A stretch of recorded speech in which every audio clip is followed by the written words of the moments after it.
Good morning, Cyprus. Okay, so today we're going to read some more of the story, and we're going to move away from looking at the settings, and we're going to think about the main character, Tristan, what we know about him, and what we'd like to know about him. And you're going to have the chance to write some of these things down at the end of the session. The video might be slightly longer today because we are going to read some of the book. Now, the first couple of pages of the book we have looked at already. Okay, so I'm just going to go to those pages in a moment. And if you need to catch up, you can pause, but I'm not going to read the first books that I've read, pages that I've read already. Okay, so you're going to be needing to think about, as we listen to the story, what the author is telling us about Tristan. What are we learning about Tristan as a character? And also, any of those questions you might like to find out about him. So, here's the first page of the book. If you've not read that page before, if you've not heard me read that page, just pause the video, have a read of it yourself. Okay, and the same for this second page here. Okay, pause it, read it if you need to, and I'm going to start reading from the next page. One Sunday afternoon, as Tristan was scavenging in the dump, he caught sight of a curious box among the rubbish, a box fashioned from dark wood and burnished metal. Its lid was covered in marks and scratches, which might have been names or nothing more than ancient graffiti. The lid of the box was hinged and latched, but the latch was held fast by the lock, which he could not prise open, at least not there at the dump, with the daylight fading. So he carried the box home, intent on discovering what secrets, what strange and wondrous objects might be locked inside. That night, after dinner, he removed the box from beneath his bed and placed it on his desk. He took a length of wire and a screwdriver and a fine silver jeweller's instrument and triggered the lock. It sprang open with a sudden snap, and he lifted the lid. He was struck by the musty odour of entombed air, which crept from the dark space within to fill his room, to seep into his lungs. That's what he could see inside the box. Inside the box was crammed with treasures, each more intriguing than the last. Yet all were aids to sight, aids to seeing further, or more closely, or more clearly. Tristan's pulse raced, his heart beat faster, and his eyes glistened with delight as the promise of these wonders held. What attracted him most was an object with two eyepieces, like binoculars, he thought, although they were not binoculars exactly, not in the modern sense of the word. He picked the thing up and held it to his eyes. It fitted him perfectly, as though it had been designed for his face, for the precise distance between his eyes, but they could see nothing, only dark, only two dark orbs. He looked into the box again, and there in the shadow of a corner were what appeared on first glance to be compact discs. He took them out and looked at them. There were three, each enclosed in its own protective sleeve of yellow paper.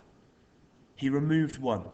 It was as light as a feather, yet rigid. Its dull metallic surface was cold, icy cold, cold enough to make him shiver. So there's his set of binocular style object. You can see where the discs fit into that object. Tristan smiled. Now he knew what this thing was. He had owned a toy something like this when he was a child. A Viewmaster. He slipped the first disc into the machine and held it to his eyes. He pressed a lever at the side. There was a click which echoed ominously, like the sound of a lightning strike, and in an instant the darkness was gone. But what he saw was like no picture he had ever seen. Inside the machine, before his eyes, was a scene of fearful chaos. The chaos of the beginning of the world. And there it is, what we can see through the Viewmaster. Well done to all of you that predicted at the start of the week that this book was going to be about a Viewmaster when we looked at the definitions in the dictionary, so well done. He clicked again, and the sound of the storm was silenced. He clicked again and again. He heard the sound of the sea, the thrash and the surge of waves, and the moaning of a mighty wind. But above all, drowning all, came the chilling cry of an animal, something monstrous and beyond his knowledge, his imagining, but an animal all the same.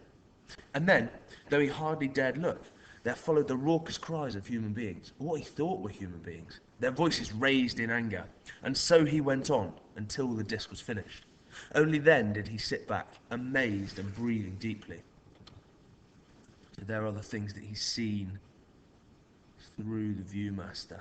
So the start of the world. Looking at dinosaurs down here. Okay. maybe the first of mankind here. He removed the first disc and reached for the next. Inserting it with a trembling hand, he clicked again, and the mechanism whirred and snapped. The second disc came to life. It was more peculiar than the first. Now, Tristan heard the grinding of stone against stone, the strain and stretch of mighty timbers. But still he looked, fascinated. There followed the moaning of a wind, the slither and slide of sand, the drumming of torrential rain, and after the rain, a stillness. And above the stillness, the wailing of people in distress, and fear of their lives. When the disc was finished, he removed it and reached for the third. Okay, so some terrifying scenes that Tristan's seeing through this Viewmaster. Do you think he's going to continue looking? Do you think he's going to continue clicking through? Or is he going to become too scared and not want to look at those things? Okay, so on to today's activity. Okay, I want you to think about Tristan. And I want you to draw a picture of Tristan. You can just draw a gingerbread character like this if you'd like, or if you want to draw a more detailed picture of what you think Tristan might look like, that would be fantastic, and I look forward to seeing some of them. I know some of you will really enjoy doing that. Now, inside, I've written some of the things that I think Tristan is like. I think he's skillful, I think he's curious, we learnt that in the first page of the book.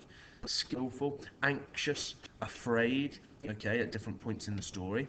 And here are some of the reasons that we think that. So, skillful, he's able to restore broken or discarded objects, which shows great skill. So these are the things I think in the middle, and the bits coming off it are the evidence from the text or from the story that support my thinking. So for curious, okay, we know he's curious to learn about how things work. He often takes things apart to discover what had made them tick, whir or ring. You might want to put in there about that the illustrator had shown him on the quilt, patchwork quilt, of all of the things he was interested in around him. Okay, that might be your reason, your evidence for thinking he's curious. Anxious, okay, so he may be anxious or apprehensive about staring back into the viewer. The images are changing every time he puts a disc in, and he's seeing some horrible things, okay, and afraid. The sights and sounds he's witnessed from staring to the viewer have left him trembling, okay, might be unable to sleep. He's scared of what he's seen. So you're going to create your own ideas around here, okay. You might think he's some other things. You might think he's lonely because we've not had any friends or family mentioned within the story. You might think other things that you can look back, and you could go back and pause the video on certain parts of the text to find out some of these things about Tristan. Now, you can use some of the ones that I've got here. I would suggest coming up with maybe 4 or 5 things that you think about Tristan. Okay, some of them obviously could be these, and then you're going to find a couple of your own maybe. And then, if you've got another colour, okay, if you want to, what questions have you got about Tristan? What do you want to know about him? Okay, we don't know a huge amount, so what are the questions? Maybe if you can't think of 4 or 5 skills, maybe you just do 2 or 3 skills, and then you've got lots of questions about Tristan. Okay, so I look forward to seeing a picture of that on Class Dojo later. Have a lovely weekend, and I will see you next week for a lot more live lessons throughout the week.